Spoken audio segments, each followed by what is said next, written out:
Welcome back to the Manor. Julian McBain here, and this is my 38th Saturday vlog. So, unsurprisingly, while I am doing this, I'm going to be hunting berry cled because that's what I do.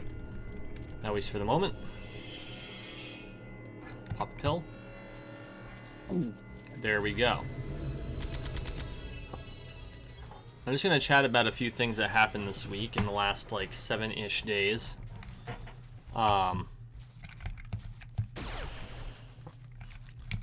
Things crossing my mind, things that I'm preparing for. That is, wow, that didn't take long for me to get mobbed, did it? The hell? No. Keep on the mob I was already hitting. Tab targeting, I'm telling you guys. It was really kind of murderous yesterday, too. I was playing Final Fantasy XIV in the Palace of the Dead. And it was just terrible tab targeting. So okay, let's talk for a few minutes about important stuff. First off, a couple weeks ago when I was in Texas, I announced the fact that I was starting a second channel up for financial education. I am currently working on the organization of that channel. I have built the first set of tools that I'm going to be giving away in connection with the creation of the videos there. And I'm expecting to begin video production either this weekend or next weekend. And I don't know if I'm going to be able to do it this weekend because I got to head down and close on a deal. Gonna throw a little brag out there. I bought my very first I bought my first new car. I've never owned a new car before. I always bought used. One of the local dealerships had a great sale going on. So today, technically, I am taking delivery on a 2019 Jeep Cherokee. I've got it in possession, but it's not mine yet. It's technically still the dealership's. You got paperwork to do. Because there's always paperwork, right? Reams of paperwork. But I'll be taking delivery on it today. And I'm really excited. Like I said, I've never owned a new vehicle. Like, this vehicle has less than 100 miles on it. I have never, ever had that. Just it's never been a thing. So I'm excited. Had to share it with you. Speaking of which, I almost forgot. If you're new to the channel, I don't talk about cars very often. If you're new to the channel, please make sure you take a moment and hit the box down here to subscribe. We're on the road to 13 million subscribers, one subscription at a time, so make sure you take a moment to subscribe. Also, please take an opportunity to go to McBainManor.com/donate if you wish to support my work. Every little bit helps, and what it does is it means that I can put more time and more energy and more investment into producing videos. Okay, so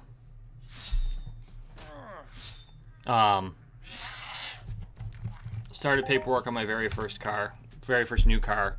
I'm real excited. It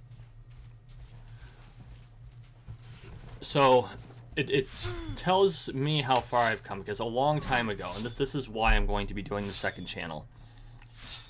In my lifetime, I have had to accept food stamps. I have had to live in subsidized housing. I have had to live with others because I can't afford to live on my own.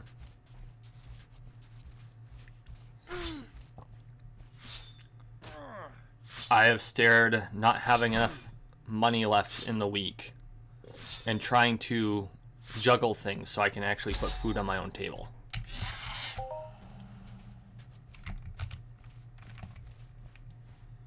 I have struggled with the problems of having bad credit. These are things I have done in my life.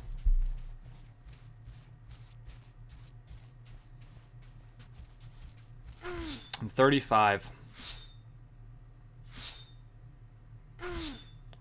And I've gotten myself to the point. I have educated myself on how to do this. I have learned from professionals. I have learned from being in the industry. How to manage money. How to deal with credit.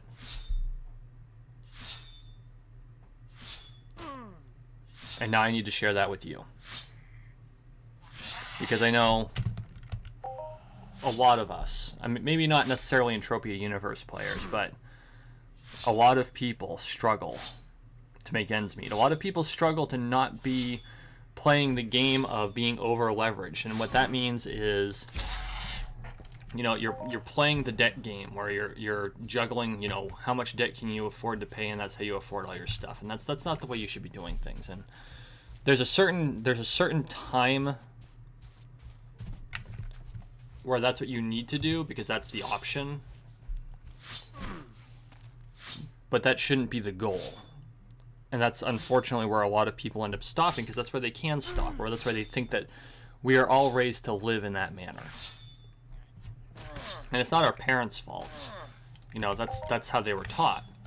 That's what they know, and it works. It does work. It works fairly well for all involved. It works for the consumer because they're able to buy things they otherwise wouldn't be able to, and it works for the banks because they get the interest rates, and it works for the producers because they get to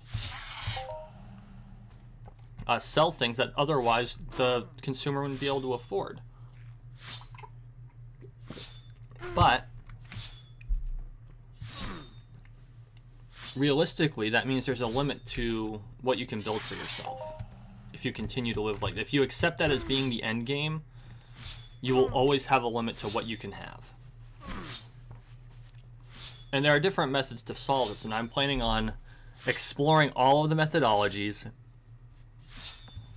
I'm going to go through the methods of various more well-known gurus, and I'm not exactly a guru, so people who have actually made it, right?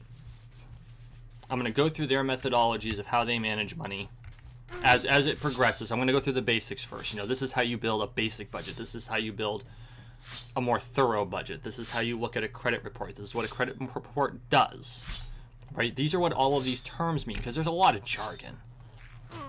God, the financial world is loaded with jargon. And I mean, what industry isn't loaded with jargon? But at the same time, it's like the end user has to be able to understand what the hell people are talking about. Like, does anyone know what DTI is? I'll answer that for you. It means debt to income ratio. That's how much money comes out of your paycheck every month just to service your debt. It's your cash flow. So I'm going to be going through all of that on the second channel. Like I said, I'm expecting to release my first series there in October. My plan is to do it once a week. I haven't decided on the release day. Depending on how that thing goes, I might end up, in the long run, moving my McBain moments over to it, because that's more appropriate to that style of a channel. But I might not, because it's become fairly popular on this channel. Not anywhere near my Entropia Universe videos, but I know there are people who watch and enjoy it.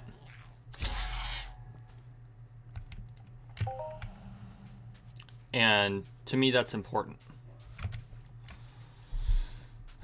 Because, I mean, as gamers, you know, as a demographic, gamers tend to trend toward the introverted. We trend toward having things like depression, anxiety, social anxiety especially. And I feel like McBain moments can help with the motivation to build people up. But anyway, that'll be channel number 2. And then my guild and I are currently talking about doing another channel for our guild runs, which is actually what this channel was originally predicated on. I never intended originally to become a content creator. That just sort of happened one day.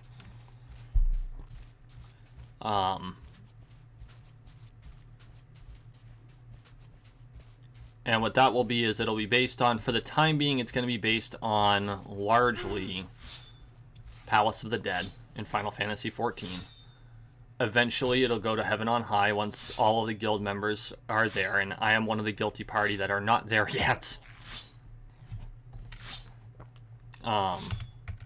Which actually I'm going to have to be spending some time this week to get myself there, because there are people waiting for me, i.e. my lady, who is being very patient and not making any storyline progress in the game just to wait for me. So I need to make sure I get my sorry but going. And catch up with her. And not abuse the fact that she's actually waiting for me.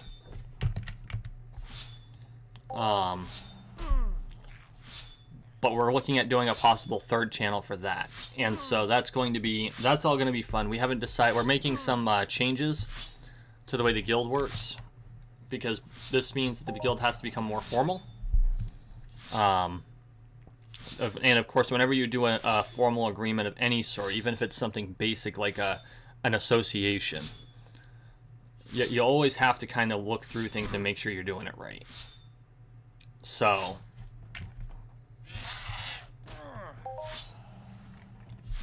that's going to be some good stuff. I will let you all know when that comes out as well.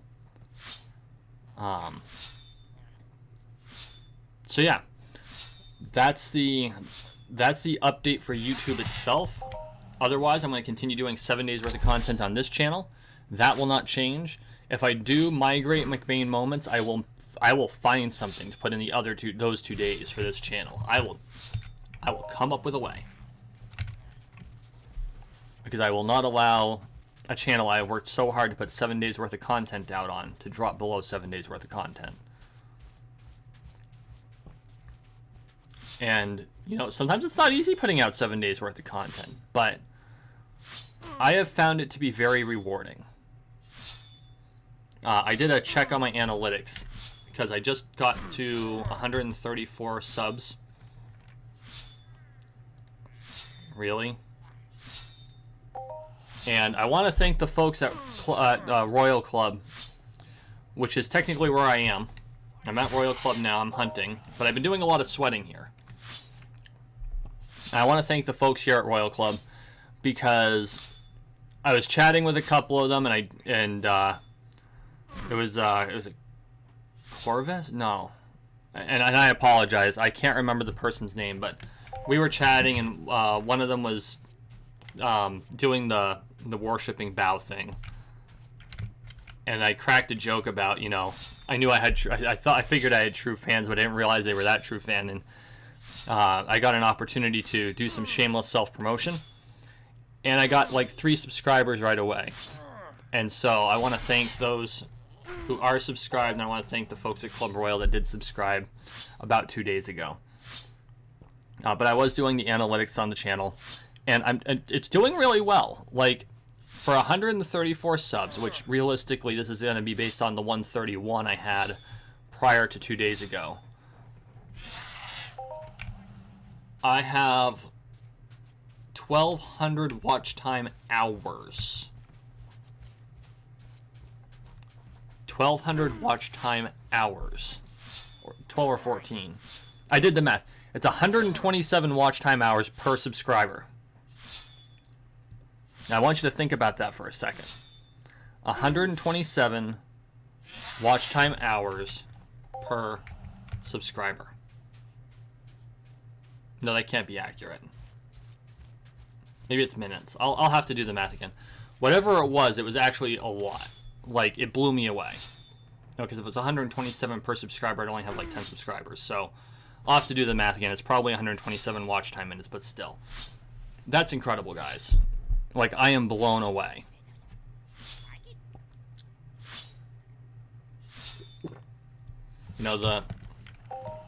The partner program on YouTube requires 1,000 subscribers and 4,000 watch time hours per year.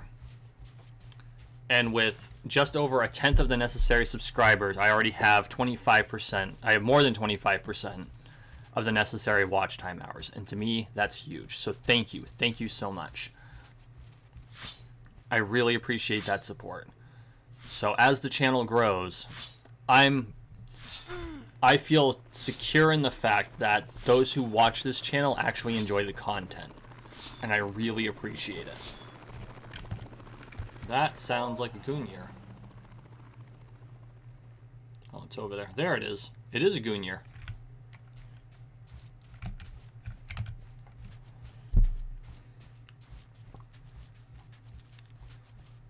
So we're getting there. The channel is getting there. One step at a time, one subscriber at a time. We're making it.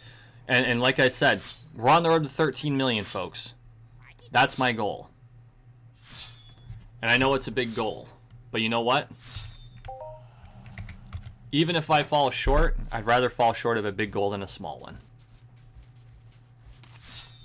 And I'm not out to beat any, you know, people could say, you know, why aren't I out just to be the biggest Entropia Universe channel or anything like that. And, you know, I'm not here to compete with folks. I'm not. You know, there are plenty of channels that have more than 13 million. You got PewDiePie who broke 100 million. I do want to dominate my niche, because that's how you do it. But it's not about competition. It's about being the best at what you do. And that's what I'm aiming for. And it's not about beating Serial Overdrive. It's not about beating Lore Spade. It's not about beating Scotty, or Delusionist, or Raven Jade, which the latter two of those, I'd really love to see them put out content again. Like, and the 5 people I just named, and I'm gonna throw Obble Dude on here too. All of these guys are people that I watch happily. Like, I look forward to them putting out content. And I watch their content when they put it out as long as I have time to, because sometimes I don't. You know, we're all busy people. I don't expect them to watch my content, although they largely do, and I really appreciate it. And if they do watch my content, I would only want them to do it if they have the time, because they have lives and they produce content. And when you produce content, it's a second job. Whether it's a hobby, whether you're looking to make money off of it, whether you're looking to make a living off of it, none of that matters. It's still a job. Because it takes effort. And you can consider it an art if you really want to. Because to a certain extent it is. But it takes effort, it takes energy, it takes planning, it takes time, lots of time.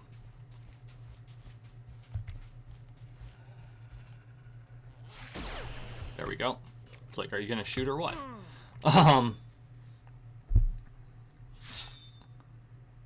All of that wrapped together. It takes all of these things. So, for those of you who consume content, I want you to understand, I'm not saying this to guilt trip anyone or anything like that. I just understand that this is a job. Even if you're not doing it for pay. And it's one that most, if not all of us content creators do happily, because we enjoy doing it.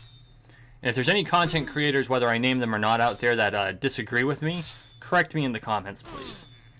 And if you don't enjoy doing this type of work, why the hell are you doing it?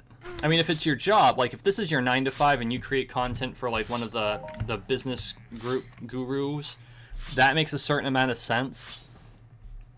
And there are people who do things for a living that they hate because they're good at it.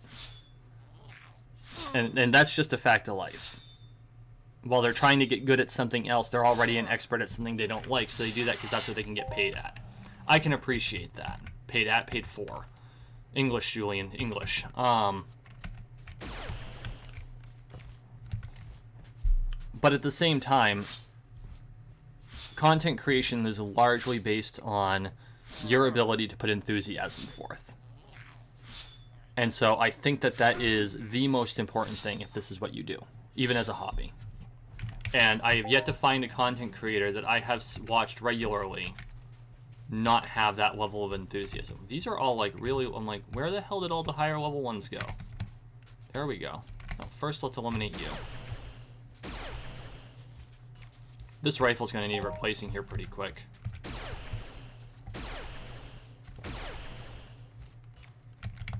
How much does that have on it left? 370 shots or so? That's still not bad. It would be worse if I was actually hunting with it.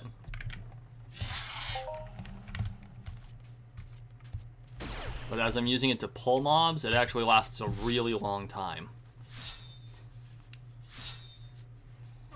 At some point I need to do what Scotty does and try speed hunting. I do it with Pleeks on Cyrene from time to time. But Pleeks have like 3 hit points. You could take out a starter pistol and speed hunt those suckers. But I do want to, like, I'm willing to risk the ped. I want to try it once. Just go down to like Twin Peaks or something and with an LR20 and just speed hunt and see if I come out ahead the way Scotty does. I think it's a brilliant idea. I never thought that, you know, try to beat the loot algorithm by just hunting things that are so far below your level that you're constantly overkilling them. I mean, it's an interesting methodology to say the least, and I think that insofar as anything is, it might be a fairly stable method to do things.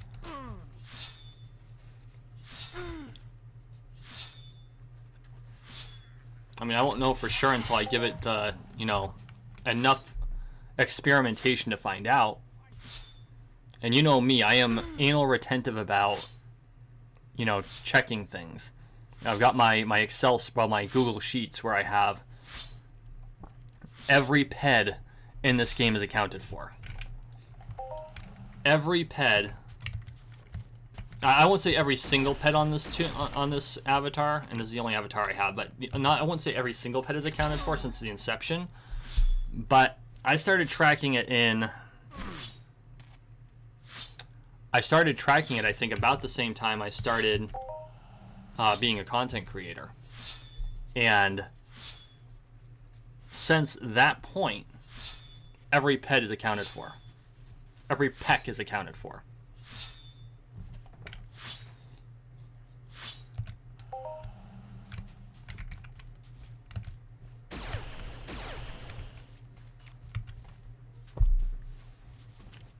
Because I want to know where they are and where I'm at. Profit loss in this game.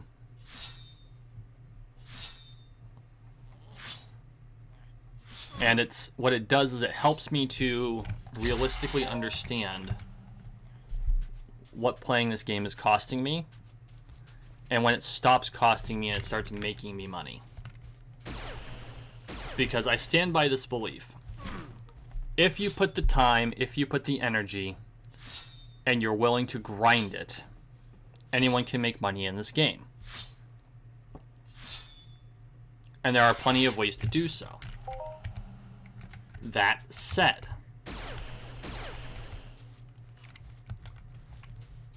and for a lot of people, Lore Spade's methodology is more correct. And what that means is it is going to take you less time to make the same amount of money working a minimum wage second job. And using that money to hunt.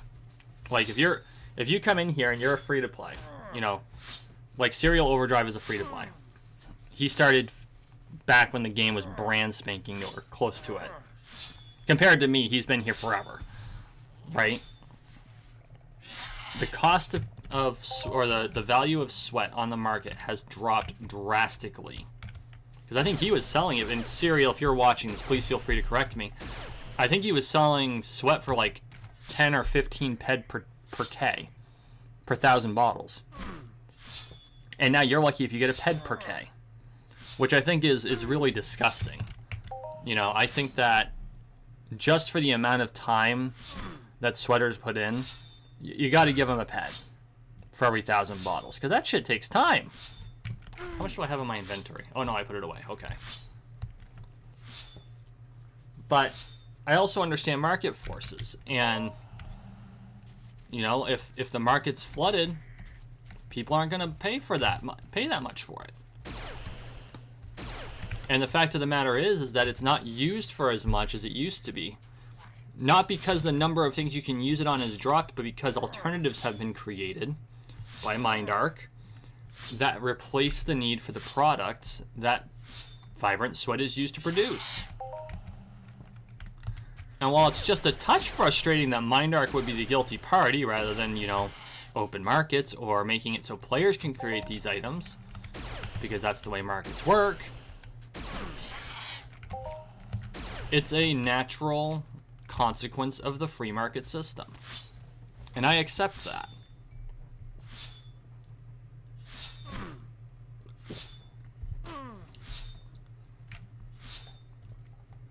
Now, if the sweat harvesters decide that they refuse to sell sweat below a certain amount, what that's going to do is it's going to create a restriction in supply.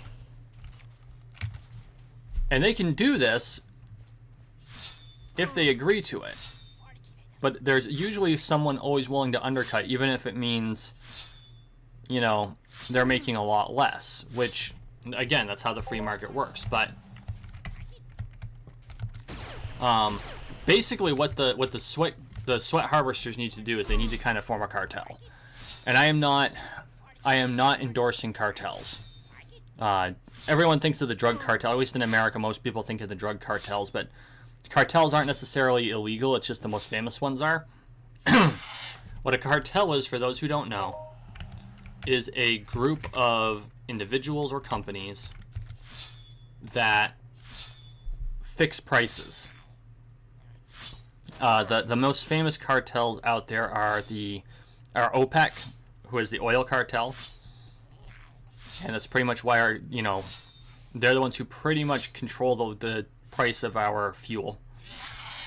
And then you've got De Beers, the diamond cartel, which is the reason that diamonds are 100 times more expensive than they really need to be.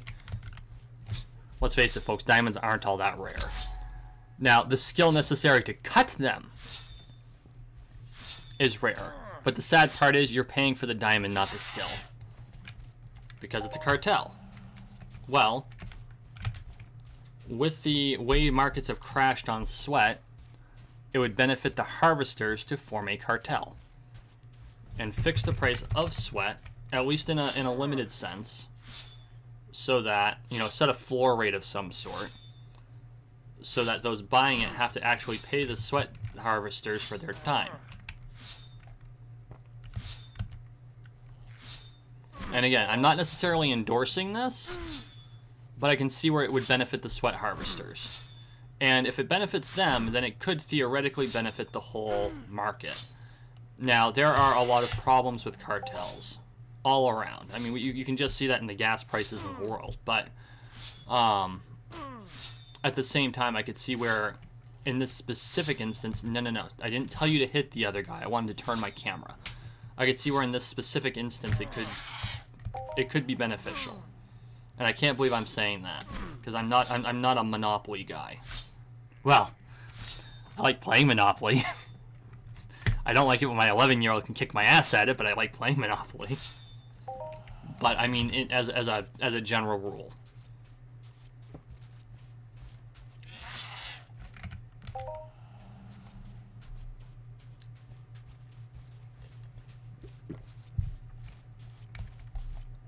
Okay, I think that we are coming up to our time, so I am going to hop back over to safety.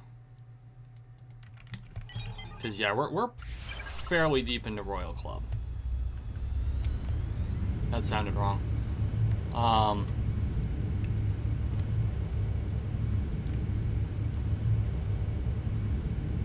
But yeah, no, it's been good. Last, just as a kind of a final thought, last weekend I was in Richmond, New Hampshire at an SCA event.